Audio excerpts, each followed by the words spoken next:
please ask Charlotte Kane to stand by, and I now call Councillor John Potter from Preston and Wa, who's the leader of the Preston Lib Dem Council Group and a first-time speaker. Thank you.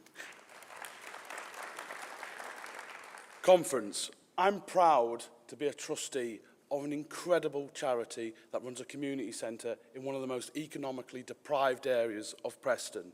Our staff, our volunteers work to their absolute max, week in, week out, to help some of the most vulnerable people in our society.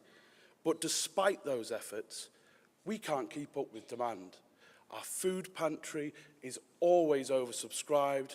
People are struggling from rising food bills, crippling energy costs, and an enormous pressure that puts on us. And however good any charities are, however vital that safety net is, it will never be large enough to collect all the people that are falling into poverty.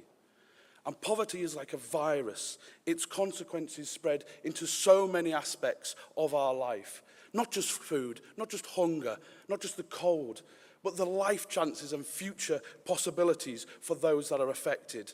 Not to mention the mental health and the guilt that many people feel when dealing with poverty. And that's why I'm delighted to support this motion and call out the short-sighted and cruel nature of the Labour government for not scrapping it at their first opportunity.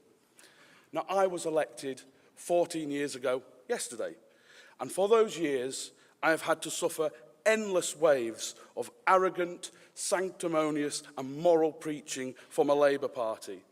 Now, they're in government with a massive majority and a chance to change Britain for the better, and a chance to break that cycle of poverty that unfortunately so often goes from one generation to another.